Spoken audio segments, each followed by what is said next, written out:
মায়ের হাতে ছেলে খুন, এ বিষয়ে অবাক হওয়ার কিছু নেই। মাদক মানুষকে যে কতটা ভিন্ন পথে নিয়ে যায় সেটা বাংলাদেশের মানুষ দীর্ঘদিন ধরে অনুধাবন করছে। সম্প্রতি সময় মঠবাড়িয়ায় বেশ কয়েকটি প্রাণ ঝরে যাওয়ার ঘটনা ঘটেছে। এর মধ্যে মঠবাড়ি উপজেলার ২ নং ধানিসাফা ইউনিয়নের করিমাকুন বাজার সংলগ্ন একটি হত্যাকাণ্ডের ঘটনা। সেখানকার হত্যার যে রহস্য সেটি পুলিশ মুহূর্তেই উদ্ঘাটন করতে সক্ষম হয়েছেন। একই দিনে অর্থাৎ গত ২৪ মে দুপুরের কথা বলছি, মাত্র ২-৩ ঘন্টার ব্যবধানে ওই দিন মঠবাড়িয়ায় ২টি হত্যাকাণ্ডের ঘটনা ঘটেছে। অপরটি হলো টিকিকাটা ইউনিয়নের ১ নং ওয়ার্ড পশ্চিম শ্রেণী টিকিকাটা মাজু হাওলাদার বাড়িতে রেডিমেড পোশাক বিক্রেতা কায়ুম নৃশংসভাবে খুন হয়। এছাড়াও আমরাগাছিয়া ইউনিয়নের পুলিশ ২ ব্যক্তির লাশ উদ্ধার করে এবং সে বিষয়টিও রহস্য মাত্র কয়েক ঘন্টার ব্যবধানে পুলিশ উদ্ঘাটন করতে সক্ষম হয়েছে। টিকিকাটার ১ নং ওয়ার্ডের মাজু হাওলাদার বাড়িতে কায়ুম হত্যাকাণ্ডের বিষয়টি পুলিশ রহস্য উদ্ঘাটন করেছে। নিহত কায়ুমের মাকে পুলিশ আটক করেন এবং জিজ্ঞাসাবাদ করেন। পুলিশের জেরার মুখে নিহত আব্দুল কায়ুমের মা তিনি স্বীকার করেন যে তিনি কুঠার দিয়ে আঘাত করে তার ছেলেকে হত্যা করেছেন এবং এ মর্মে বিজ্ঞ আদালতে স্বীকারোক্তিমূলক জবানবন্দিও দিয়েছেন। বিষয়টি মঠবাড়িয়া থানার ওসি মোহাম্মদ রবিউল ইসলাম গণমাধ্যম কর্মীদের নিশ্চিত করেছেন। আপনারা সেই দিনের ভিডিওটা দেখেন।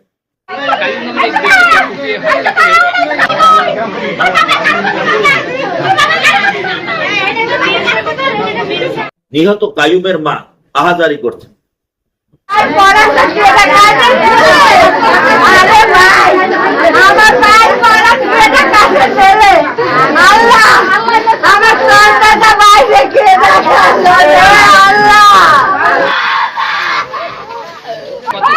নিহত কায়ুমের স্ত্রী, কায়ুমের বোন তারা আহাজারি করছে।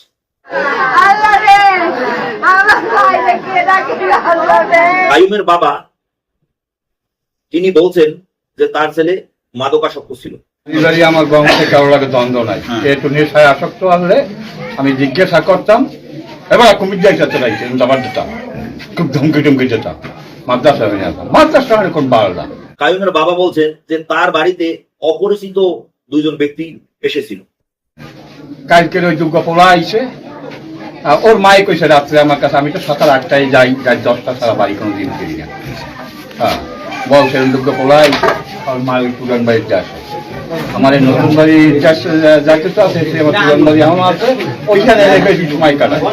হ্যাঁ রাজ্যে বাড়ি আসাইছে ঘুরাইছে। এরপরে ওই হ্যাঁ নামিয়া যায় জিজ্ঞাসা তোরা কারা, একটু নেশা আসক্ত আর হেরা তো দেখতে যে নেশা পোলাপান নাই, একটু গরম ভাবে তোরা কারা কামক বাড়ি মাদ্রাসা ঘুমে। হ্যাঁ পরে কথা কম তো বাড়ি কই মোক বাড়ি মাদ্রাসা হয় না ইয়ে কই আছে। ঠিক আছে।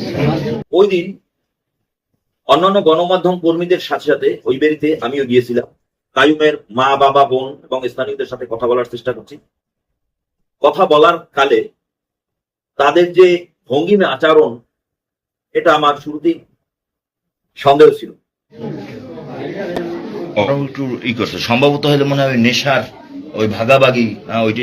তারপরেও আমরা তো আর প্রশাসনের কেউ নই, প্রশাসনিক তদন্তের অপেক্ষায় ছিলাম। ওই সময় গুঞ্জন রয়েছিল কায়ুমের এই হত্যাকাণ্ডটি পরিবারের দ্বারাই গঠিত হয়েছে।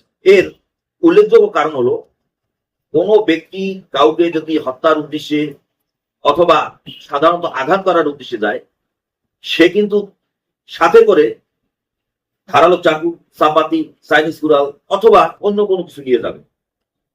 সে সাথে করে খুব বিশাল বড় একটি কুঠার নিয়ে যাবে বা কুড়াল নিয়ে যাবে। পুলিশ কিন্তু কায়ুম হত্যাকাণ্ডের ঘটনায় একটি কুঠার উদ্ধার করেছে। কুঠারের যে পাশে ধারালো সে পাশে কোনো রক্ত নেই, উল্টো পিঠে রক্তমাখা। স্পষ্টই বোঝা যাচ্ছে যে কুঠারের পিছন থেকে কায়ুমের মাথায় বাড়ি দিয়ে কায়ুমকে হত্যা করা। কায়ুমের মাথার যে আঘাতটা পুলিশ যখন সুরাতাল রিপোর্ট করছিল তখন আমিও দেখেছি তার মাথার ডান অংশে একেবারে ফেটে দুই ভাগ হয়ে গেছে। মঠবাড়িয়া থানার ওসি সাহেবের বক্তব্য অনুযায়ী কাইয়ুমের মা বিজ্ঞ আদালতে স্বীকার করেছেন যে তিনি কুঠারের পিছন দিয়ে আঘাত করে কাইয়ুমকে হত্যা করেছে। কাইয়ুম ওই দিন 24শে মে দোকান থেকে বাড়িতে গিয়ে মাদকের জন্য তার মায়ের কাছে টাকা দাবি করছিল। এ নিয়ে মা ছেলের মধ্যে বিবাদ শুরু হয় এবং কাইয়ুম তার মাকে দা নিয়ে আঘাত করার চেষ্টা করে। পরবর্তীতে কাইয়ুমের মা সে নিজেই কুঠারের পিছন দিয়ে কাইয়ুমের মাথায় আঘাত করে। অপরদিকে কাইয়ুমের বাবা বলেছেন বিভিন্ন সময় মাদকাসক্ত ছেলের সাথে তার বাগবিতণ্ডা হয়। কাইয়ুমের মা সম্পূর্ণ দায় তার নিজের মাথায় নিয়েছেন। এ ঘটনার পর সাধারণ মানুষের মধ্যে, স্থানীয় সচেতন মানুষের মধ্যে আরো একটি গুঞ্জন ইতিমধ্যে উঠে গেছে। কাইয়ুমের মা অত বড় কুঠার দিয়ে আসলে কি কাইয়ুমের মাথায় আঘাত করেছে, নাকি অন্য কাউকে সেভ করার জন্য সমস্ত দায় তার নিজের মাথায় নিয়েছেন? যাই হোক, সময়ই এ বিষয়টি বলে দিবে। যেহেতু কাইয়ুমের মা নিজেই সমস্ত দায় নিজের মাথার উপর নিয়েছেন, সেহেতু কারো কিছু বলার নেই। এদিকে কাইয়ুম হত্যাকাণ্ডের সাথে জড়িত থাকার সন্দেহভাজন আসামি হিসেবে গত বুধবার টিকিকেটা ইউনিয়নের ৫০০ গ্রামের আলাম মৃধার ছেলে সুমনকে বরিশাল র্যাব ৮-এর সদস্যরা গ্রেপ্তার করেন এবং মঠবাড়িয়া থানায় হস্তান্তর করেন। ইতিমধ্যে স্থানীয়রা প্রতিবাদ তুলেছেন এবং প্রশাসনকে অনুরোধ জানিয়েছেন, যেহেতু কাইয়ুমের হত্যাকাণ্ডের রহস্য পুলিশ উদ্ঘাটন করেছেন, সেহেতু নির্দোষ সুমনকে যেন ছেড়ে দেওয়া হয় এবং তার উপর থেকে যেন অভিযোগ প্রত্যাহার করা হয়।